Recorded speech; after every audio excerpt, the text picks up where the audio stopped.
Embattled President Claudine Gay of Harvard University finally resigned. According to Inside Higher Ed, Gay announced plans to resign on Tuesday following a firestorm of controversy in recent weeks related to numerous allegations of plagiarism and a widely criticized appearance at a House hearing on anti-Semitism in December, at which she and two other college presidents equivocated on questions about threats to Jewish people. She could not answer the question in a straightforward manner, and when they dug into her background, they found that she had allegedly plagiarized. The resignation was a sad ending for Claudine Gay, who will go down in history as being the first black president of Harvard University in its 387 years of existing. According to the New York Times, Claudine Gay celebrated her history-making appointment, but after she resigned, she spoke very differently about her experience. In her late September inauguration, Claudine Gay looked out at a packed audience and spoke of her pride in making history as the first black president of Harvard in its 387 years. According to Reuters, Washington, January 2nd, Reuters, Harvard President Claudine Gay said she would resign from her position on Tuesday, ending a 6-month tenure marred by allegations of plagiarism and backlash over her congressional testimony about anti-Semitism on campus. Not only will Claudine Gay go down as being the first black president at Harvard University, but she will also go down as having served the shortest tenure at the university. According to Washington Post, on December 10th, conservative activist Christopher Rufo and Christopher Brunette, a contributing editor at the American Conservative, wrote on Substack alleging that, as a doctoral candidate at Harvard in the 1990s, Gay had plagiarized sections of her political science dissertation. According to Boston 25 News, Cambridge, Massachusetts, embattled Harvard president Claudine Gay resigned from her position as leader of the prestigious Ivy League school on Tuesday following weeks of campus turmoil that included plagiarism accusations and backlash over anti-Semitism testimony. Gay said she should have been more forceful from the start in stating that Hamas is a terrorist organization that seeks to eradicate the Jewish state, and told Congress that calls for the genocide of Jewish people are abhorrent and unacceptable, and that I would use every tool at my disposal to protect students. This is Fox 5 News reporting on the story, giving us a brief rundown and recapping of what's been going on. Joining us now, the chairwoman of House Education, Chair Virginia Fox. It's good to see you, Congresswoman. Okay, what did you make of this? It's good to see you. Okay, this story. Harvard's outgoing president, Claudine Gay, wrote an op-ed for the New York Times, basically saying she resigned in order to stop, quote, political demagogues weaponizing what happened to her after she didn't forcefully denounce campus calls for Jewish genocide, and now she blames race. You know, we read the op-ed, Congresswoman, not a lot of apologies here. What did you think? Well, it isn't based on racism. It's based on what her record and what happened in our hearing on December 5th. So I think that is wrong of her to blame it on something that it isn't. You know, Congresswoman Claudine Gay also said in the op-ed that she, quote, fell into a well-laid trap set by Congress. But how is her failure to answer no-brainer questions about campus calls for Jewish genocide, about how that violates Harvard codes of conduct, how is that a well-laid trap? There was no trap. We decided soon after the demonstration started, soon after October 7th, that we wanted to have a hearing and bring in the president so we could find out what they were and were not doing, since they were not responding properly to the anti-Semitism that was occurring on their campus. It was disgusting what was happening, and the presidents weren't doing anything. So there was no trap involved. We were doing our oversight. We're there to protect students. The education committee, the people of this country expect the presidents of these campuses to keep their students safe. The Jewish students were telling us they did not feel safe, and that was our job. Definitely. The Jewish students did not feel safe on that campus, that Harvard campus, because pro-Palestinian students had taken over Crimson Hall for a day, 24 hours. So I would imagine some students were even intimidated to attend classes. According to Teen Vogue, on November 16th and 17, a group of pro-Palestine students occupied Harvard's University Hall for 24 hours. in the wake of Columbine and all these other campus shootings, this was a potential to be another Columbine, because when you're talking about Hamas, Palestine, Israel, it's very, very contentious and tempers fly very high when you're talking about these different groups. And so Claudine Gay, in hindsight, felt as though she should have been a little more firmer and not so constricted in answering her questions to Congress. Congress really needed to hear some definites and some strong verbiage when it comes to what is she going to do, or what was she going to do concerning the protesting on the Harvard campus and keeping the students safe. And she did not deliver. We wanted to know what they were going to do to change the atmosphere on campus. Not a trap. They all agreed to come. I met with them briefly the day before. There was no trap involved. And every one of our members asked excellent questions. And the whole idea was to say, why aren't you recognizing this anti-Semitism and doing something about it? Yeah, so Congresswoman, we read the op-ed, and it kind of feels like it's another world. It feels like Alice in Wonderland's, when you're falling through the looking glass, when you hear the rationalizations and the self-justification. It's a lot of self-serving stuff in that op-ed, Congresswoman, and critics are saying it's a continued denialism on the part of campus presidents like Claudine Gay that shatters public trust.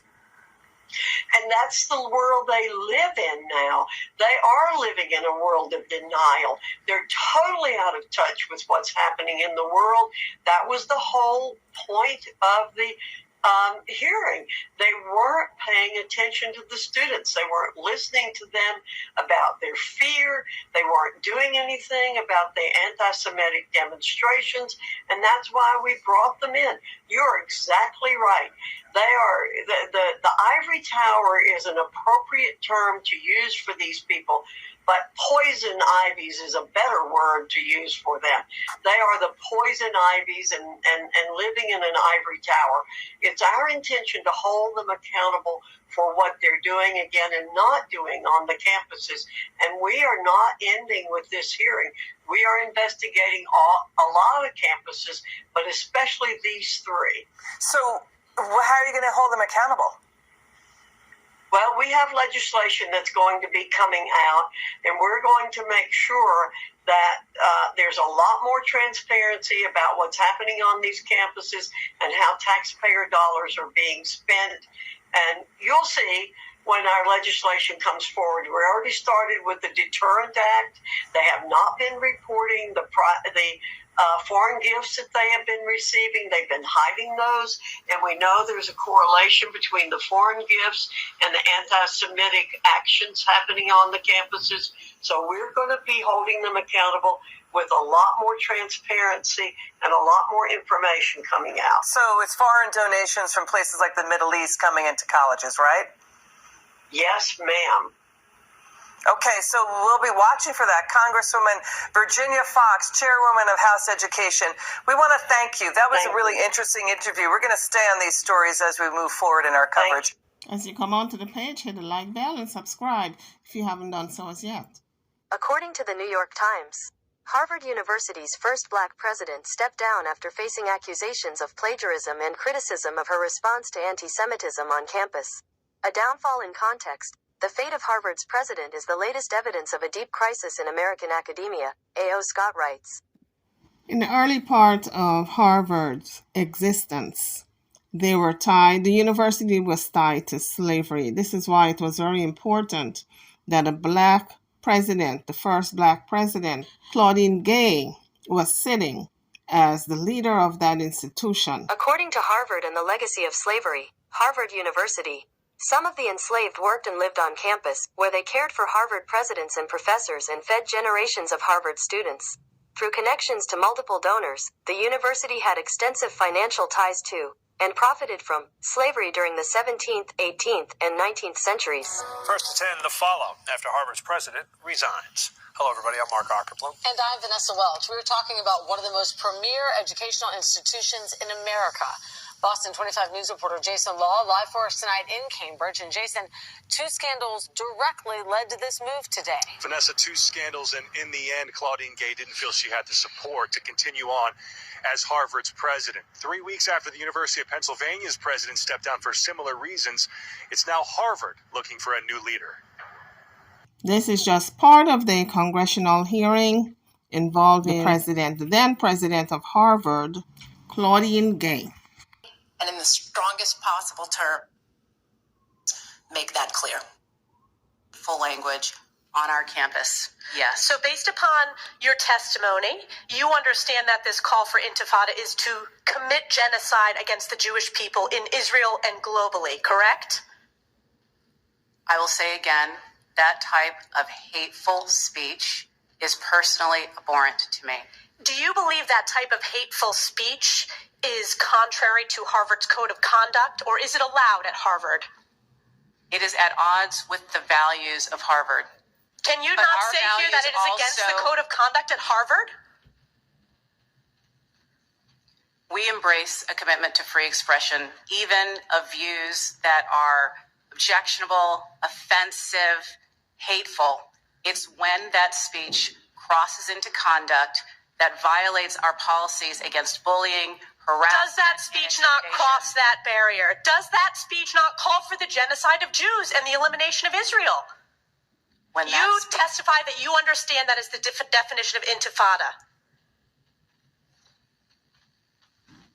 Is that speech according to the code of conduct or not? We embrace a commitment to free expression and give a wide berth to free expression, even of views that are objectionable. You and I both know that's not the case. You are aware that Harvard ranked dead last when it came to free speech. Are you not aware of that report?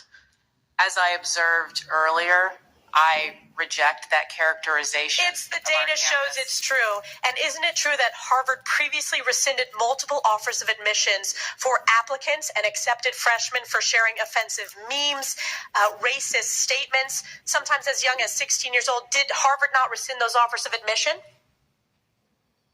That long predates my time as president. But you understand that Harvard made that decision to rescind those offers of admission. I have no reason to contradict the facts as you present them. Correct, because it's a fact. You're also aware that a Winthrop House faculty dean was let go over who he chose to legally represent, correct? That was while you were dean. That is an incorrect characterization of what transpired. What's the characterization? I'm not going to get into details about a personnel matter. Well, let me ask you this. Will admissions offers be rescinded or any disciplinary action be taken against students or applicants who say, from the river to the sea or intifada, advocating for the murder of Jews? As I've said, that type of hateful, reckless, offensive speech is personally abhorrent to me. Today that no action will be taken. What action will be taken? When speech crosses into conduct that violates our policies, including policies against bullying, harassment, or intimidation, we take action, and we have robust disciplinary processes that allow us to hold individuals accountable. What action has been taken against students who are harassing and calling for the genocide of Jews on Harvard's campus? I can assure you we have robust What actions have been taken? I'm not asking. Actions underway. I'm asking what actions have been taken against those students. Given students' rights to privacy and our obligations under FERPA, I will not say more about any specific cases other than to reiterate that processes are ongoing. Do you know what the number one hate crime in America is?